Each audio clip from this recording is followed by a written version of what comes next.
बसून आज कार्यक्रम ऐकतो आहे, त्याबद्दल सर्व महिलांचं खूप खूप अभिनंदन करते। आणि आपण 2 नारे घेऊ आणि त्याच्यानंतर मी 2 शब्द फक्त बोलणार आहे। वेळ कमी आहे, मला माहिती आहे। माझ्याहीपेक्षा अतिशय चांगलं बोललेले लोक इथे वक्ते होऊन गेले आणि पुन्हा सुद्धा अतिशय चांगल्या लोकांचं मार्गदर्शन आपल्याला ऐकायचं आहे।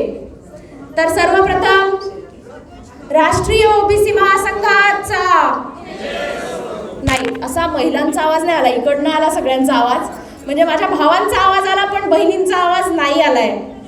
राष्ट्रीय ओबीसी महासंघाचा आता इकडून बरोबर आवाज आला पण तिथून नाही आलाय। आता पुन्हा एकदा लास्ट हा, राष्ट्रीय ओबीसी महासंघाचा जय असो।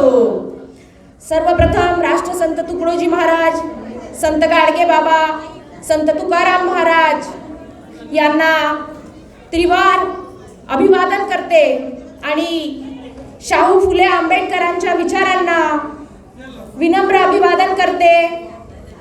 आणि आज हे जे महिला अधिवेशन इथे आयोजित करण्यात आलेलं आहे, या महिला अधिवेशनाला प्रामुख्याने उपस्थित असलेले आपल्या सगळ्यांचे मार्गदर्शक, आपले प्रेरणास्थान आणि बहुजनांचे खऱ्या अर्थाने आधारवड असलेले आदरणीय तायवाडे सर, त्याचप्रमाणे मंचावर कार्यक्रमाच्या उद्घाटिका म्हणून आपल्याला लाभलेल्या चंद्रपूरच्या आमदार, आमच्या मोठ्या भगिनी, आमच्या मार्गदर्शक आदरणीय प्रतिभाताई, कार्यक्रमाला प्रामुख्याने उपस्थित असलेले ज्यांचे मार्गदर्शन आपल्या सगळ्यांना ऐकायला मिळालेलं आहे आणि अतिशय सुंदर एक हास्याचं वातावरण त्यांनी या सभागृहात निर्माण केलं, अशा आमच्या ज्योतिताई ढाकणे, त्याचप्रमाणे आमच्या प्रमुख मार्गदर्शक संध्याताई सराटकर, अपर्णाताई पाटील, ॲडव्होकेट जयश्रीताई शेळके, आमच्या प्रदेशच्या अध्यक्षा सन्माननीय कल्पनाताई मानकर, मंचावर उपस्थित असणाऱ्या ज्यांनी अतिशय मातृत्वाने हा ओबीसी महासंघ सांभाळून ठेवलाय अशा आमच्या शरयूताई, मंचावर उपस्थित असणाऱ्या सन्माननीय सुषमाताई, समीक्षाताई, विजयाताई, रेखाताई, आमच्या मोठ्या भगिनी सन्माननीय वृंदाताई, आमच्या ऋतिकाताई, साधनाताई, इथे उपस्थित झालेले ज्यांचं मार्गदर्शन अतिशय सुंदर राहते, आमचा लहान भाऊ ऋषभदादा, शहराध्यक्ष सन्माननीय राऊत साहेब, मागे बसलेले माझे मोठे बंधू सन्माननीय सुभाष भाऊ, सन्माननीय प्रदीप भाऊ, इकडे उपस्थित असलेले बांगे सर आणि सर्व आमचे गोमासे भाऊ आणि सर्व इथे उपस्थित असणारे ओबीसी बंधू आणि मोठ्या संख्येने उपस्थित असलेल्या माझ्या महिला भगिनी, नुकत्याच आमच्या जिल्ह्याचे कार्याध्यक्ष सन्माननीय अनिल भाऊ सुद्धा इथे उपस्थित झालेले आहे। आज ओबीसीची परिस्थिती काय आहे हे तुम्ही आम्ही सगळे बघताय। मराठा समाजाची परिस्थिती काही दिवसापूर्वी काय होती आणि आज काय आहे हे आपण सगळे बघतोय। खऱ्या अर्थाने त्या जरांगे पाटलांचे आभार मानले पाहिजे का लढायचं कसं, आपल्या समाजासाठी लढायचं कसं हे त्या माणसाने, ते त्यांचं ते संविधानात्मक असो असंविधानात्मक असो, आज मी त्यावर काही बोलणार नाही, पण खऱ्या अर्थाने लढाई कशी करायची असते आपल्या समाजासाठी हे ज्यांनी आपल्याला खरंच शिकवलं असे जरांगे पाटील, त्यांचं आज खरंच अभिनंदन करावं वाटते। आज बहुजनांची परिस्थिती काय आहे, आपली जनगणना करायला सुद्धा कोणी तयार नाही। आज गायीची, गुरांची, वाघाची, सगळ्यांची जनगणना होते, सगळ्यांना टॅग लागतात, पण एवढा मोठा देशात असलेला ओबीसी समाज ज्याची जनगणना करण्यास म्हणजे जनगणना करायची की नाही हेही अजून प्रश्नार्थक चिन्हच आपल्या समोर आहे, असे आपण सगळे ओबीसी। आणि या ओबीसींना खऱ्या अर्थाने मोठ्या प्रमाणात लढा देण्याची गरज आहे। तायवाडे सरांनी आधी पूर्वी सगळ्यांना आपापल्या जाती माहिती होत्या, मी कुणबी, मी तेली, मी माळी, मी सोनार आणि मी असा तसा, पण खऱ्या अर्थाने या सर्व ओबीसी समाजाला एकवटण्याचं काम आपल्या सगळ्यांचे मार्गदर्शक असलेले तायवाडे सर यांनी केलं। आणि आता कुठे आपण हे एक्सेप्ट करायला लागलो, मान्य करायला लागलो की आपण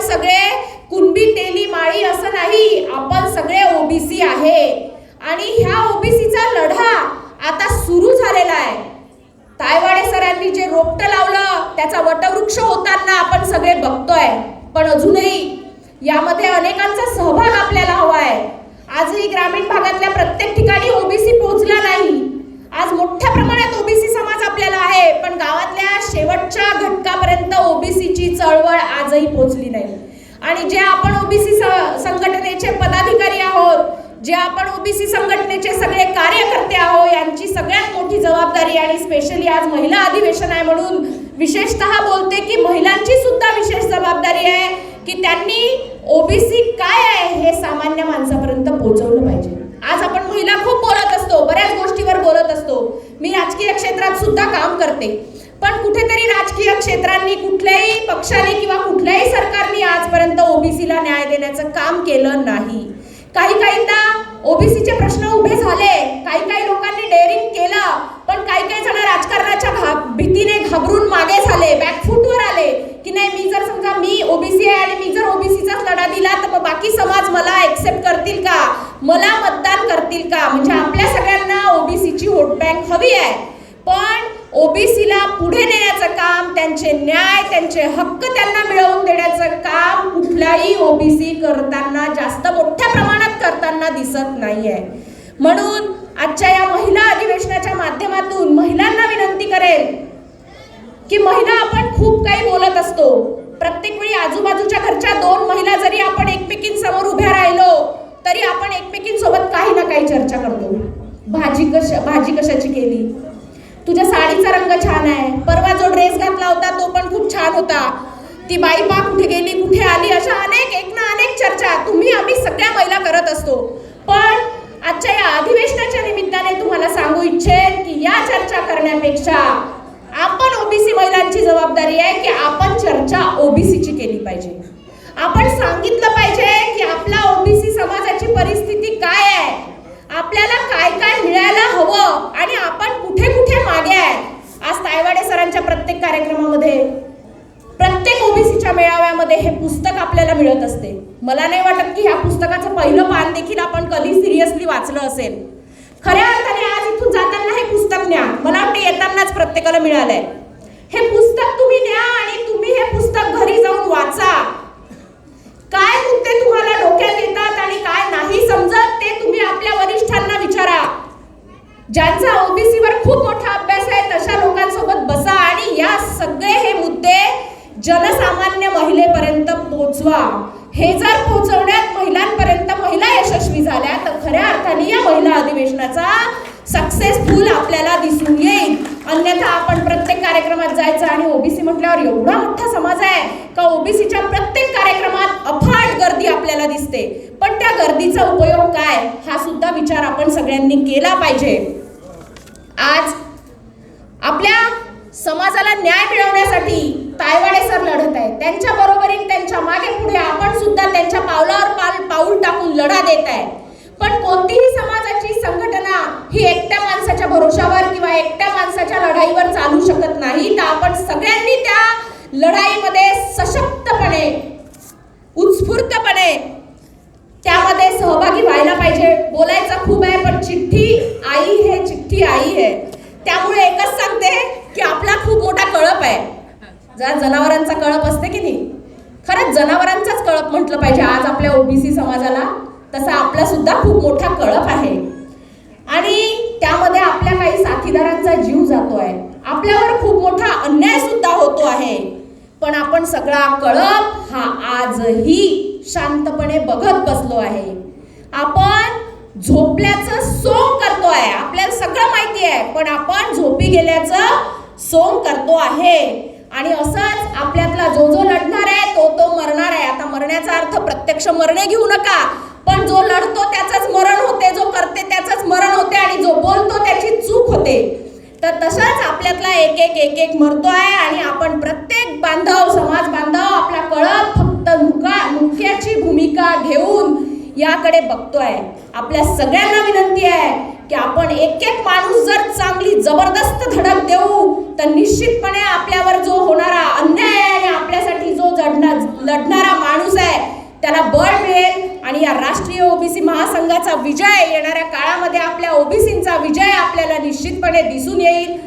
आपण तायवाडे सरांचं हवं तितकं म्हणजे आज त्यांचे अभिनंदन, आभार आणि सगळं जे काय त्यांच्यासाठी शब्दच नाही त्यांच्यासाठी की आज एवढं मोठं व्यक्तिमत्व जे घरी बसून सुखाने खाऊ शकते, आराम करू शकते, आपलं सेवानिवृत्तीनंतरचं जीवन सर अतिशय आरामात घालवू शकत होते, आपल्या विरंगुळ्यात घालवू शकत होते.